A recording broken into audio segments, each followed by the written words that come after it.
Shalom, selamat pagi semuanya. Kita bersyukur pagi hari ini.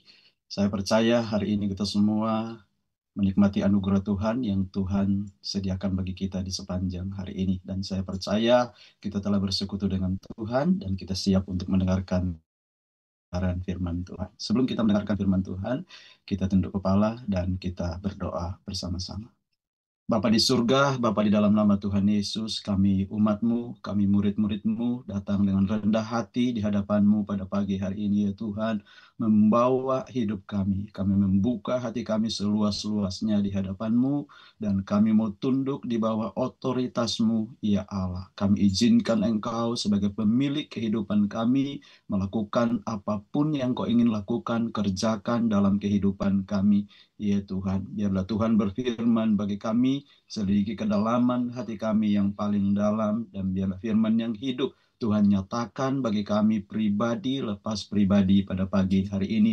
Dan biarlah melalui kebenaran firman-Mu Tuhan, setiap kami dibaharui, kami dipulihkan, kami diingatkan, kami diajar, kami ditegur, kami dinasehati, dan kami dituntun untuk semakin mengerti kehendak-Mu, untuk berjalan di dalam rencana-Mu, untuk melakukan hal-hal yang Kau kehendaki, untuk hormat dan kemuliaan nama-Mu. Terima kasih ya Tuhan, urapi kami semua, urapi hamba-Mu, dan setiap kami yang mendengarkan kebenaran firman-Mu, dan biarlah oleh pertolongan Roh Kudus, kami bukan hanya mampu mendengar kebenaran firman, tapi kami mengerti kebenaran firman-Mu, dan terlebih kami diberi kekuatan, kemampuan untuk hidup melakukan kebenaran firman-Mu di dalam kehidupan kami sehari-hari. Terima kasih Tuhan, kami siap untuk mendengarkan kebenaran firman-Mu. Di dalam nama Tuhan Yesus kami berdoa. Haleluya. Amin. Ya, Bapak Ibu Saudara yang dikasihi Tuhan, pada pagi hari ini uh, saya share screen dulu bentar. Ya. Pagi hari ini Bapak Ibu Saudara, kita akan sama-sama belajar bagian firman Tuhan yang saya beri judul yaitu bagian yang terbaik. Bapak Ibu Saudara, dalam hidup kita, kita selalu diperhadapkan dengan pilihan untuk memilih. Dan sepanjang hari dalam perjalanan hidup kita sehari-hari penuh dengan pilihan. Dan salah satu pilihan yang sering kita hadapi adalah memilih yang baik, memilih yang lebih baik, dan memilih yang terbaik. Dan pada dasarnya, kenyataannya, seringkali kita puas dengan memilih hal-hal yang baik dan kita mengabaikan hal-hal yang terbaik di dalam kehidupan setiap kita. Hal ini Bapak Ibu Saudara kita akan pelajari bersama-sama di dalam kisah yang dituliskan oleh Lukas di dalam Lukas pasal yang ke-10 ayat 38 sampai dengan ayat yang ke-42. Saya rasa ini kisah yang sangat terkenal, kisah yang sangat kita pahami bersama-sama dan sering kita dengarkan, yaitu kisah antara uh, dan Maria yang menyambut Yesus di rumah mereka. Saya bacakan ayat firman Tuhan ini. Demikian firman Tuhan. Ketika Yesus dan murid-muridnya dalam perjalanan, tibalah ia di sebuah kampung. Seorang perempuan yang bernama Marta menerima dia di rumahnya. Perempuan itu mempunyai seorang saudara yang bernama Maria. Maria ini duduk dekat kaki Tuhan dan terus mendengarkan perkataannya.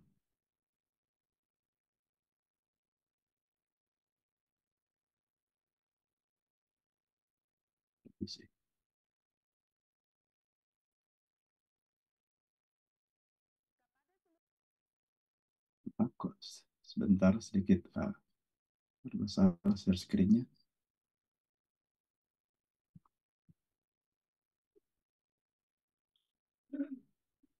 Ya, sebentar Bapak Ibu, saya coba share screen-nya agak bermasalah sedikit.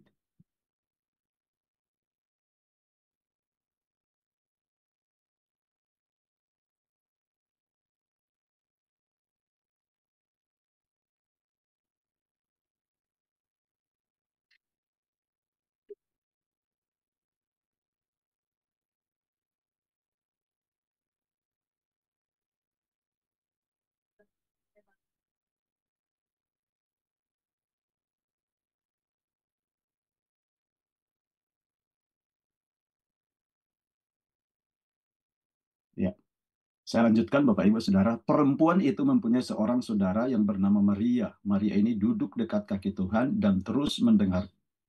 Sorry, nggak bisa pindah ya.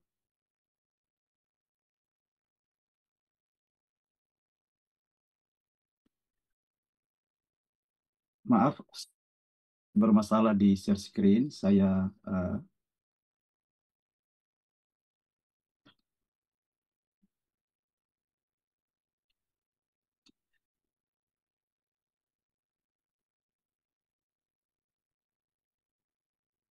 ya. Izin Bapak Bapak Ibu, saya nggak share screen karena agak sedikit bermasalah, jadi saya bacakan aja. Demikian firman Tuhan. Ya, coba cek. Share screen.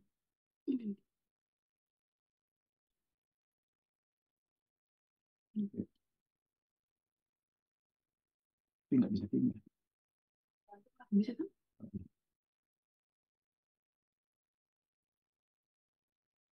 Ya, saya ulangi Bapak Ibu Saudara. Sorry, ya. Ketika Yesus dan murid-muridnya dalam perjalanan, tibalah ia di seorang perempuan yang bernama Marta menerima dia di rumahnya. Perempuan itu mempunyai seorang saudara yang bernama Maria. Maria ini duduk dekat kaki Tuhan dan terus mendengarkan perkataannya. Saya nggak bisa jalan, Cik. Oke. Sedang Marta sibuk sekali melayani. Ia mendekati Yesus dan berkata, Tuhan, tidakkah engkau peduli bahwa saudaraku membiarkan aku melayani seorang diri?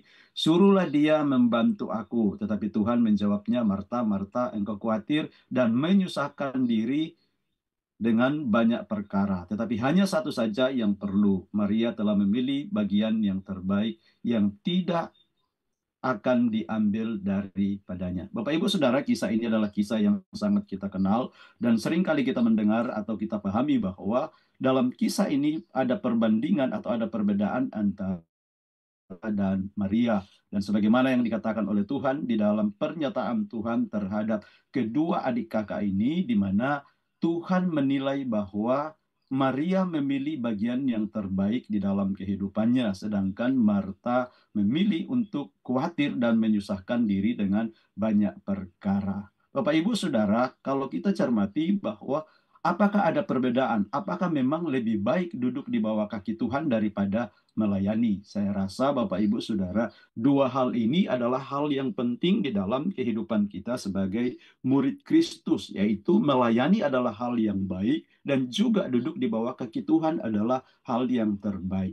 Tetapi pertanyaannya adalah, kenapa di dalam pandangan Yesus, Yesus lebih memuji apa yang dilakukan oleh Maria? Itulah sebabnya Bapak Ibu Saudara, Yesus berkata kepada Maria bahwa Maria telah memilih bagian yang terbaik. Dan kita akan lihat Bapak Ibu Saudara, bagian yang terbaik yang dimaksudkan oleh Yesus di dalam kisah ini, ya,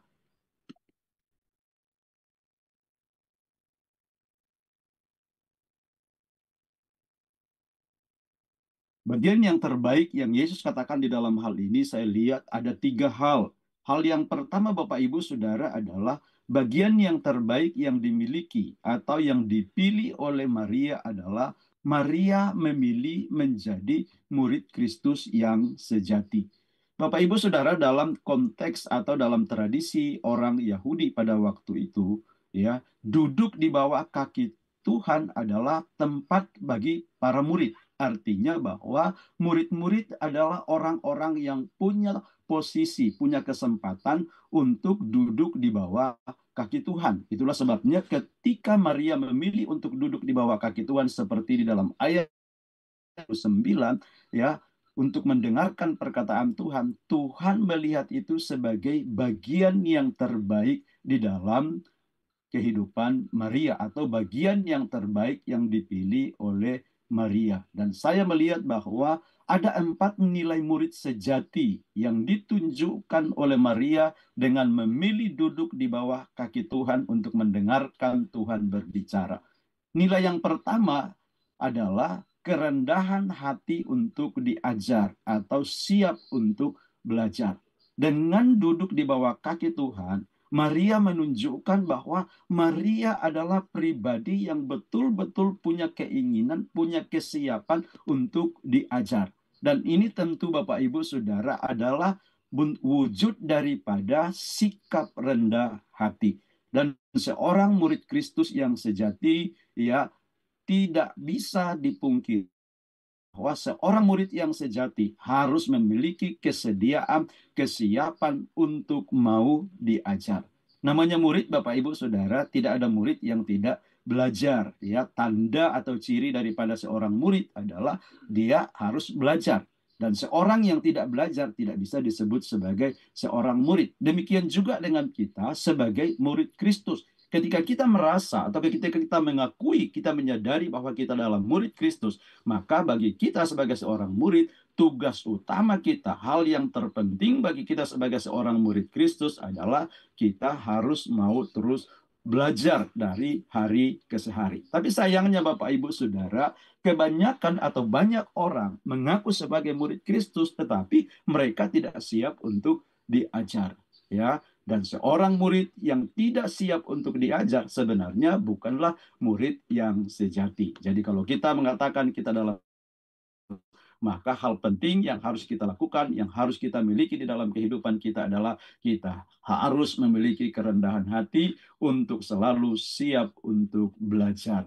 Ya, belajar untuk apa? Untuk mendengarkan firman Tuhan. Karena melalui kebenaran firman Tuhan yang kita dengarkan Bapak Ibu Saudara, seperti dikatakan di dalam 2 Timotius pasal yang ketiga bahwa firman itu segala tulisan yang diilhamkan oleh Allah memang bermanfaat untuk mengajar, menyatakan kesalahan, memperbaiki kelakuan, dan mendidik kita di dalam kebenaran. Jadi seorang murid Kristus harus memiliki kerinduan untuk terus mengalami pembaharuan dari hari ke hari. Seringkali kita sudah mendengarkan apa yang disampaikan oleh Pak Edi bahwa 3B dalam kehidupan kita sebagai seorang murid adalah pertama, berjalan bersama dengan Tuhan, belajar daripada Tuhan, dan berubah seperti Kristus. Dan ini ya hanya bisa terjadi kalau kita memiliki kerendahan hati. Dan itu yang kita lihat di dalam kisah ini, di mana Maria memilih untuk duduk di bawah kaki Tuhan dengan rendah hati. Ini menunjukkan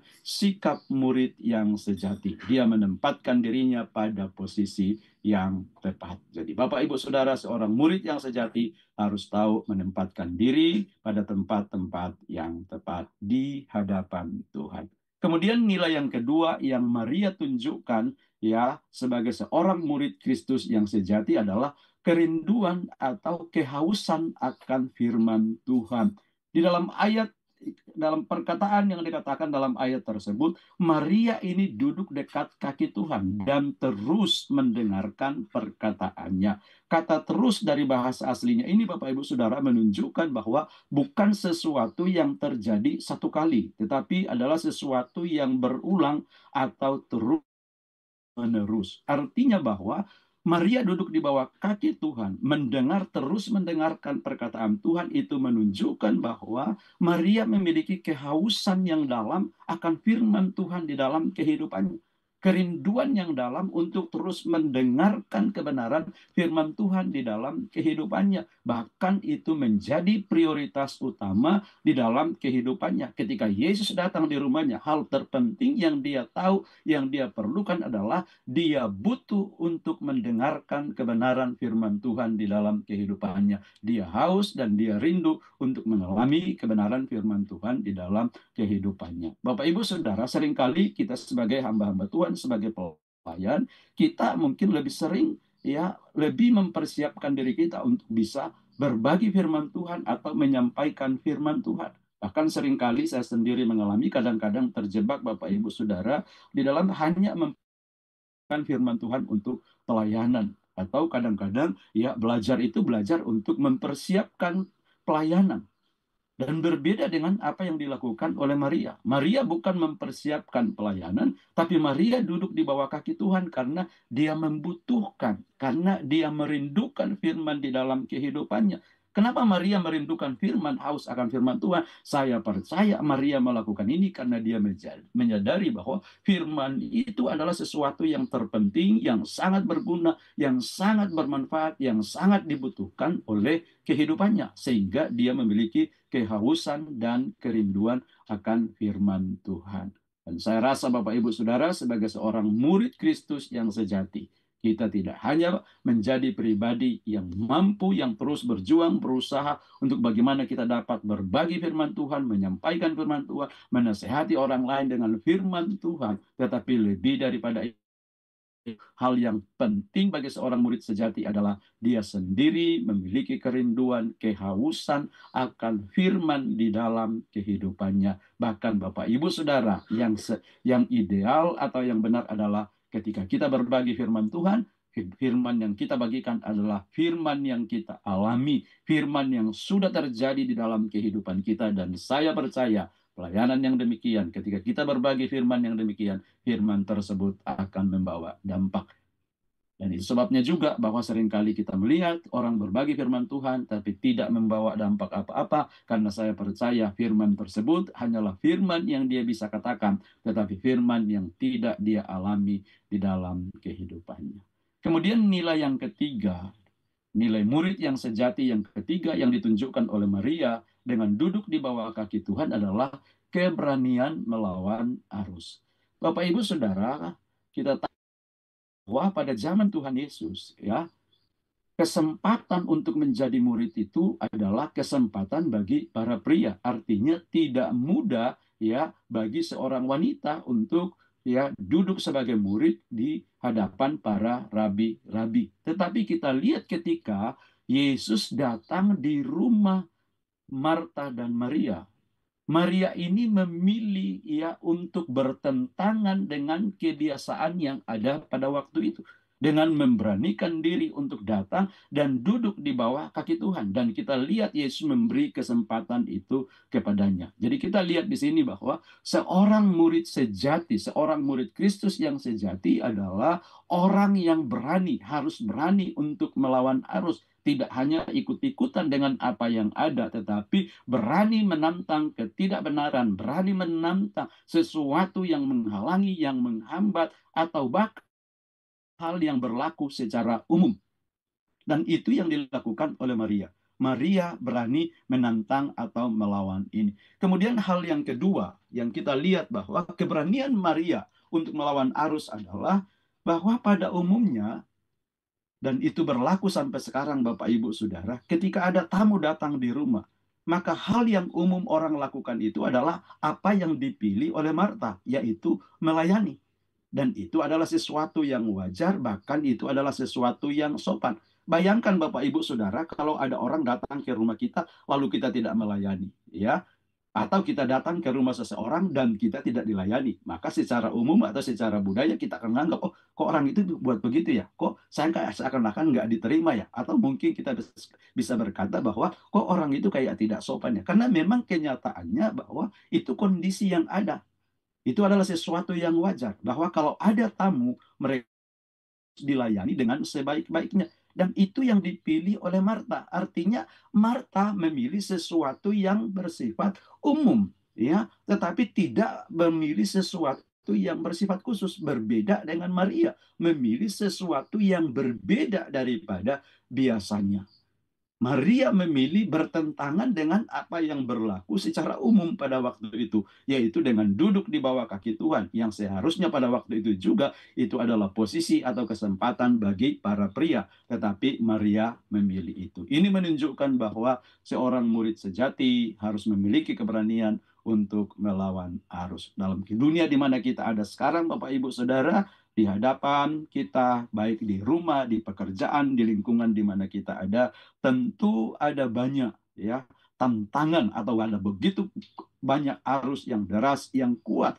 Dan kalau kita tidak hati, ya, kita bisa terbawa oleh arus. Tetapi sebagai seorang murid yang sejati, dimanapun kita ada, di dalam pekerjaan, di rumah tangga, atau di mana saja kita ada, kita harus menjadi seorang murid yang berani melawan arus, berani berbeda dari apa yang berlaku secara umum, berani berbeda dari kondisi kondisi yang ada pada masa sekarang ini. Kemudian hal yang keempat, Bapak Ibu Saudara, yang kita bisa pelajari dari sikap Maria dengan duduk di bawah kaki Tuhan yang menunjukkan ya nilai seorang murid yang sejati adalah mengutamakan hal yang kekal. Dalam firman Tuhan, ada banyak firman Tuhan mengajarkan kepada kita supaya kita mengutamakan perkara-perkara rohani lebih daripada perkara-perkara duniawi. Paulus menasihatkan kepada Timotius supaya dia memikirkan perkara-perkara di atas dan bukan perkara-perkara di bawah. Ini berbicara bahwa perkara rohani yang bersifat kekal itu lebih penting, itu lebih berharga daripada perkara-perkara duniawi. Dan ini adalah sebuah ciri daripada seorang murid Kristus. Ketika kita dipanggil menjadi seorang murid Kristus, Bapak Ibu Saudara, sama seperti Paulus ketika ia dipanggil oleh Tuhan, ketika dia mengalami pengenalan yang dalam akan Tuhan, Paulus menyatakan bahwa apa yang dahulu kuanggap untung, sekarang kuanggap rugi karena pengenalanku akan Kristus. Saya percaya ketika Paulus berbicara demikian, yang Paulus maksudkan adalah ketika dulu sebelum dia mengenal Tuhan, sebelum dia menjadi murid Kristus, hal-hal duniawi, hal-hal yang bersifat jasmani itu adalah hal-hal yang penting di dalam kehidupan dia, adalah hal-hal yang menguntungkan di dalam kehidupan dia. Tetapi seiring dengan perjalanannya mengiring Kristus, dia semakin dalam, semakin mengenal Kristus, semakin memahami Kristus, terus dari Kristus dan terus bertumbuh semakin serupa dengan Kristus, maka Paulus ya mengalami transformasi, mengalami perubahan di dalam kehidupannya, di mana apa yang tadinya yaitu perkara-perkara duniawi, perkara-perkara jasmani merupakan keuntungan bagi dia, dia katakan tidak lagi menjadi hal yang penting ya, dan itu hal rohanilah yang menjadi hal yang utama dan penting di dalam kehidupan dia. Bahkan dia katakan pengenalan akan Kristus jauh lebih penting daripada semuanya itu. Dan ini harus menjadi tanda bagi kita Bapak Ibu Saudara sebagai murid Kristus. Pada masa sekarang kita bisa juga melihat bahwa ada banyak orang di dalam mengikut Tuhan, ya. Bukannya semakin hari mengalami transformasi nilai, tetapi mengikut Tuhan dengan terus nilai yang sama.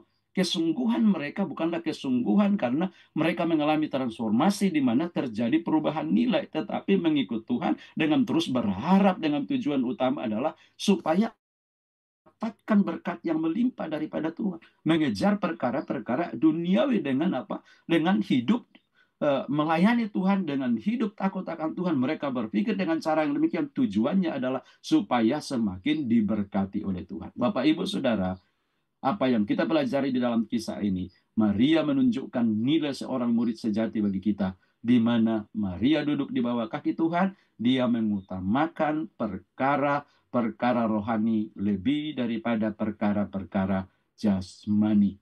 Bagi Maria, mendengarkan firman Tuhan, yang Tuhan nyatakan dalam hidupnya adalah hal yang berharga, adalah hal yang penting bagi dia lebih daripada perkara duniawi. Di dalam Yohanes pasal 17 ayat 24, ini adalah kisah tentang doa daripada Tuhan Yesus kepada murid-muridnya. Ayat 24, Yesus berdoa, berkata demikian, apa aku mau supaya dimanapun aku berada, mereka di sini adalah murid-muridnya atau murid yang sejati, juga berada bersama-sama dengan aku. Mereka yang telah engkau berikan kepadaku, agar mereka memandang kemuliaanku yang telah engkau berikan kepadaku, sebab engkau telah mengasihi aku sebelum dunia dijadikan. Doa Yesus atau pernyataan Tuhan Yesus, keinginan harapan Tuhan Yesus kepada murid-muridnya ini, Bapak Ibu Saudara, menunjukkan bahwa menjadi seorang murid Kristus yang sejati itu adalah sesuatu yang terbaik dalam kehidupan kita. Bahkan ini adalah sesuatu yang bersifat kekal, yang tidak akan dapat diambil dari kehidupan kita. Kemudian bagian yang kedua atau hal yang kedua yang merupakan bagian yang terbaik yang saya lihat di dalam apa yang dikatakan oleh Yesus kepada dalam kisah ini adalah keintiman dengan Kristus.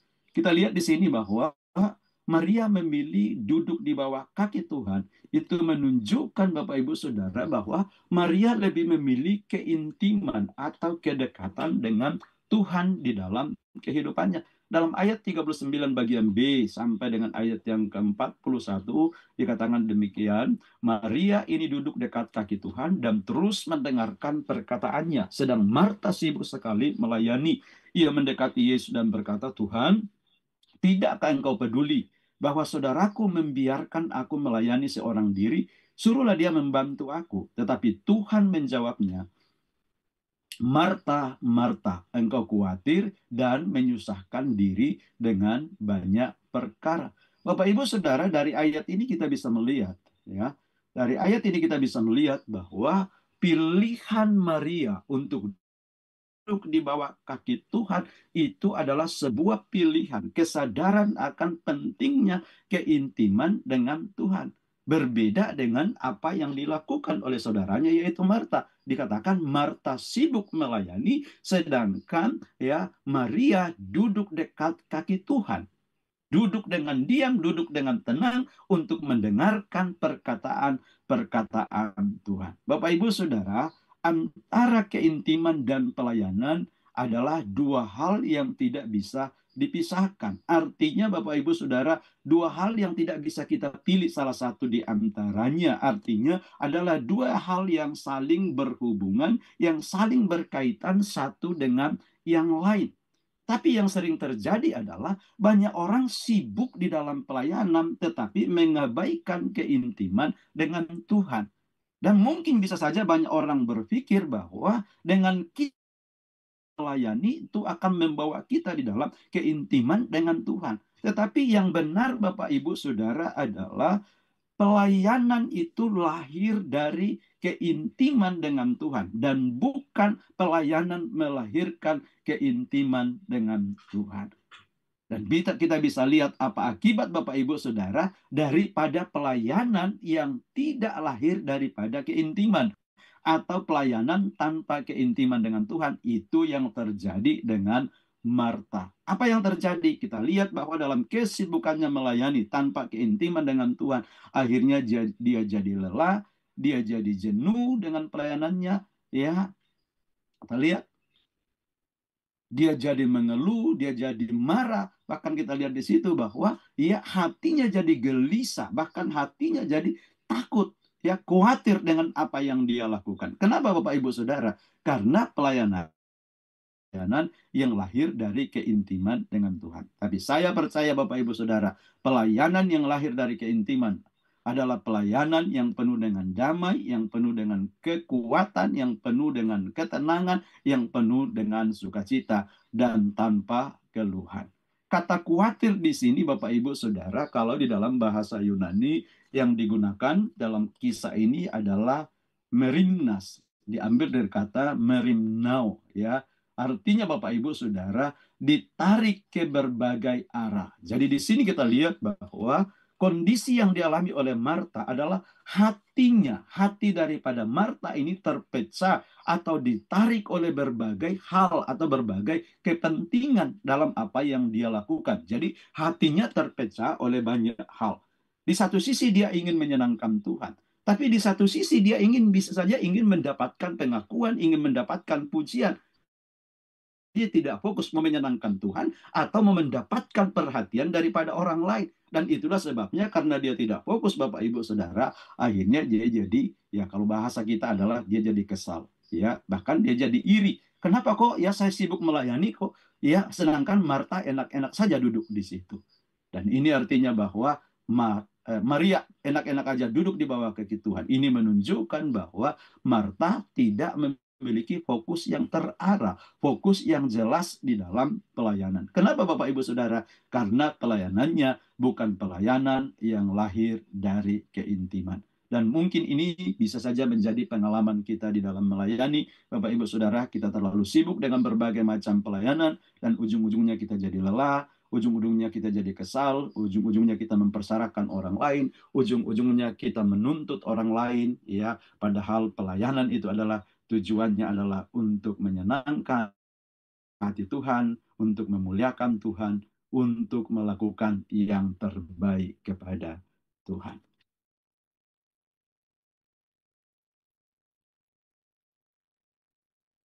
Yohanes 15 ayat 4 sampai 5. Di sini dikatakan, tinggallah di dalam aku dan aku di dalam kamu. Sama seperti ranting tidak dapat berbuah dari dirinya sendiri kalau ia tidak tinggal pada pokok anggur. Demikian juga kamu tidak berbuah jikalau kamu tidak tinggal di dalam aku. Akulah pokok anggur dan kamulah ranting-rantingnya. Barang siapa tinggal di dalam aku dan aku di dalam dia, ia berbuah banyak. Sebab di luar aku, kamu pun tidak dapat berbuat apa-apa. Ayat ini juga adalah ayat yang sangat kita pahami bersama-sama Bapak Ibu Saudara. Dan kita tahu bahwa ayat ini Tuhan sedang menekankan kepada murid-muridnya akan pentingnya kedekatan, akan pentingnya keintiman terus dengan Tuhan. Bahkan Tuhan katakan, ya Tuhan memberi pernyataan yang tegas di dalam ayat ini bahwa tanpa kedekatan dengan Tuhan kita tidak dapat berbuat apa-apa. Dan artinya bahwa Yesus sedang mengatakan kepada murid-muridnya, ini hal terpenting ya. Ini adalah hal yang terbaik dalam hidup kalian, yaitu di mana kalian harus punya keintiman dengan aku. Sebab tanpa keintiman kita tidak dapat berbuat apa-apa. Jadi artinya Bapak Ibu Saudara, seorang murid Kristus, seorang murid yang sejati, seorang pelayan Tuhan yang baik, harus sungguh-sungguh menyadari, harus sungguh-sungguh menanamkan di dalam kehidupannya bahwa salah satu hal terpenting dalam kehidupan saya, dalam pelayanan saya adalah saya harus punya keintiman yang dekat dengan Tuhan. Sebab tanpa keintiman Tuhan sudah tegaskan bahwa saya tidak dapat berbuat apa-apa. Artinya jangan kita coba-coba untuk melayani, coba-coba kita ya terus melakukannya apa yang kita anggap baik kepada Tuhan, padahal kita nggak punya kedekatan dengan Tuhan. Jadi berdasarkan ayat ini, tanpa kedekatan dengan Tuhan, apa yang kita lakukan itu adalah sesuatu yang kita lakukan bersumber dari diri kita sendiri. Dan tentu Bapak Ibu Saudara, apa yang bersumber dari diri kita sendiri, ya bukanlah sesuatu yang terbaik, yang belum tentu itu merupakan sesuatu yang berkenan dan menyenangkan Tuhan. Itulah sebabnya Tuhan tekankan kepada para murid-muridnya agar mereka memiliki keintiman yang kontinu, yang konsisten dengan Kristus. Sebab tanpa kedekatan itu, Tuhan katakan, kalian tidak akan bisa berbuat apa-apa. Jadi Bapak Ibu Saudara, mari kita terus memperhatikan diri kita untuk menjaga relasi kita, keintiman kita dengan Tuhan. Jangan sampai kita dalam hal ini dan akhirnya kita masih merasa bahwa oh saya masih bisa berbuat banyak hal.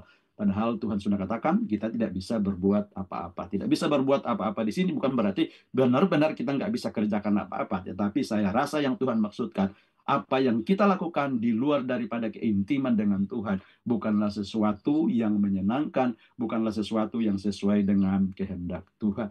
Dan itu hal yang sama yang ditunjukkan oleh Marta di dalam hal ini. Yang ujung-ujungnya bukan memuliakan Tuhan, tapi akhirnya adalah hasilnya adalah justru melelahkan diri sendiri, justru merusak hati diri sendiri, justru membuat ya kehilangan damai sejahtera, kehilangan sukacita. Padahal ya dia sedang melakukan sebuah pelayanan yang seharusnya mendatangkan berkat dan sukacita di dalam kehidupannya.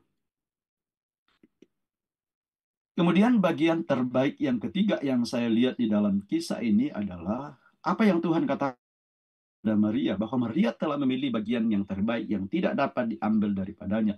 Yang ketiga adalah bagian yang terbaik itu adalah apa yang kita terima dari Tuhan atau dari Kristus dan bukan apa yang kita berikan. Itulah sebabnya di dalam pilihan antara Maria dan Marta berbeda Bapak Ibu Saudara, dan Tuhan memberi penilaian yang berbeda atau pengakuan yang berbeda.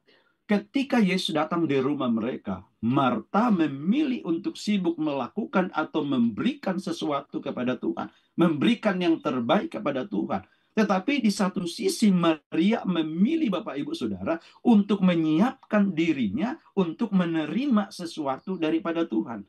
Dan kita lihat bagaimana Tuhan merespon kedua keputusan tindakan yang mereka lakukan. Kita lihat bahwa Tuhan berkata kepada Maria, Maria telah memilih bagian yang terbaik yang tidak dapat diambil daripadanya. Apa itu bagian yang terbaik? Adalah bagian di mana dia menyediakan diri untuk terus menerima firman dari Tuhan, menerima sesuatu daripada Tuhan, membuka diri untuk mengalami pemulihan di dalam kehidupannya. Dan itu adalah sesuatu yang Tuhan katakan sebagai hal yang terbaik di dalam kehidupan kita. Bukan berarti Bapak Ibu Saudara melakukan sesuatu bagi Tuhan bukan hal yang tidak baik. Tapi perhatikan kata yang dipakai oleh Tuhan ini artinya terbaik. Jadi melayani Bapak Ibu Saudara adalah hal yang penting, tetapi ya ada yang terbaik daripada itu adalah menjadi murid Kristus, intim dengan Tuhan, dan menerima sesuatu daripada Tuhan itu adalah hal yang terbaik, lebih daripada kita melayani. Artinya Bapak Ibu Saudara di dalam kehidupan kita, ya, seperti dikatakan di dalam ayat 39 bagian B, Maria duduk dekat kaki Tuhan dan terus mendengarkan perkataannya. Sedang Marta sibuk sekali melayani. Kita lihat respon Tuhan dalam ayat 41-42, tetapi Tuhan menjawabnya, Marta, Marta, engkau khawatir dan menyusahkan diri dengan banyak perkara, tetapi hanya satu saja yang perlu. Maria telah memilih bagian yang terbaik, yang tidak akan diambil daripadanya. 3 hal ini Bapak Ibu Saudara merupakan bagian yang terbaik yang tidak bisa diambil dari kehidupan kita, yaitu menjadi murid Kristus. Ada identitas kita sebagai seorang murid, yaitu memiliki relasi keintiman yang akrab dengan Tuhan. Dan yang ketiga adalah hal yang terbaik itu adalah hal-hal yang kita terima daripada Tuhan, dan bukan hal-hal yang kita lakukan atau bukan hal-hal yang kita berikan kepada Tuhan. Jadi artinya di dalam mengukur diri kita di hadapan Tuhan adalah bukan seberapa banyak apa yang kita sudah lakukan bagi Tuhan, tetapi yang terpenting adalah seberapa banyak apa yang telah kita alami di dalam kehidupan. Seberapa banyak karya Tuhan yang sudah terjadi di dalam kehidupan kita. Sudah berapa banyak ya hal-hal besar, hal-hal penting yang tidak kita sanggup lakukan dan Tuhan lakukan di dalam kehidupan kita. Atau dengan bahasa sederhananya Bapak Ibu Saudara, bahwa hal yang terbaik itu adalah anugerah. Semua anugerah yang Tuhan berikan bagi kita, keselamatan, iman, ya, pemulihan, dan banyak hal yang lain yang Tuhan kerjakan dalam kehidupan kita adalah hal yang terbaik. Jadi Bapak Ibu Saudara, kita perlu melakukan sesuatu bagi Tuhan, kita perlu melayani, tapi lebih daripada itu, kita terlebih perlu untuk senantiasa membuka diri di hadapan Tuhan untuk mengalami karya Tuhan di dalam kehidupan kita. Sebab karya Tuhan itulah hal yang terbaik bagi kita. Yohanes 1 ayat 16-17 katakan, karena dari kepenuhannya kita semua telah menerima kasih karunia demi karunia. Sebab hukum Taurat diberikan oleh Musa, tetapi kasih karunia dan kebenaran datang oleh Yesus Kristus. Ayat ini menunjukkan Bapak Ibu Saudara bahwa oleh kepenuhan Kristus dalam hidup kita, kita telah mengalami karunia demi kasih karunia. Artinya kita menerima hal-hal yang luar biasa yang tidak dapat kita jangkau dengan kekuatan dan kemampuan kita, tapi dengan kita datang membuka diri, dengan kita datang duduk di bawah kaki Tuhan, dengan kesadaran kita bahwa kita perlu, kita nggak bisa dengan kekuatan kita nggak mampu, dan kita butuh sesuatu yang berharga, yang bernilai kepada Tuhan. Dengan duduk di bawah kaki Tuhan, membuka diri dengan rendah hati, mengizinkan Tuhan mengisi kita dengan karunia-karunia-Nya, dengan hal-hal yang besar, dengan hal-hal yang tidak dapat kita jangkau, itu adalah hal yang bernilai di dalam kehidupan setiap kita. Jadi Bapak Ibu Saudara, sebagai kesimpulan, bagian yang terbaik yang Tuhan maksudkan di dalam tentang Marta dan Maria, di mana Yesus berkata kepada Maria, Maria telah memilih bagian yang terbaik yang tidak akan dapat diambil daripadanya. Bagian yang terbaik di sini adalah pertama, menjadi murid Kristus yang sejati, atau ini adalah identitas kita. Jadi mari kita terus Bapak Ibu Saudara, terus membangun diri kita menjadi murid Kristus yang sejati. Itu adalah bagian yang terbaik dalam kehidupan kita yang tidak bisa diambil dari kehidupan kita. Tuhan Yesus berdoa bahwa Dia ingin di mana Dia berada, di situ murid-muridnya berada. Artinya Bapak Ibu Saudara, satu kali harapan dan kerinduan Tuhan adalah Dia tinggal bersama-sama dengan para murid-muridnya itu. Kemudian hal yang kedua yang merupakan bagian yang terbaik adalah keintiman dengan Kristus, yaitu relasi yang dekat. Keintiman dengan Kristus bukan pilihan bagi seorang murid Kristus, tapi ini adalah sebuah keharusan. Ya, tanpa keintiman sampai seperti ranting yang tidak melekat pada pokok anggur, maka hidupnya akan sia-sia. Ini artinya bahwa Bapak Ibu Saudara, bahwa keintiman bukan pilihan, tetapi ini adalah keharusan bagi seorang murid Kristus. Dia wajib untuk memiliki keintiman dengan Tuhan. Sebab hanya dengan intim dengan Tuhan, kita hidup, hanya intim dengan Tuhan, kita dapat melakukan sesuatu. Jadi jangan coba-coba melayani tanpa keintiman dengan Tuhan. Dan hal yang ketiga merupakan bagian yang terbaik adalah apa yang Kristus berikan atau lakukan bagi kita, yaitu anugerah dan bukan apa yang kita lakukan kepada Kristus. Melakukan sesuatu bagi Tuhan itu baik, itu penting, tetapi yang terbaik adalah kita menerima sesuatu daripada Tuhan. Kita mengalami sesuatu daripada Tuhan. Demikian firman Tuhan pada pagi hari ini. Tuhan Yesus memberkati kita semua. Saya kembalikan kepada host.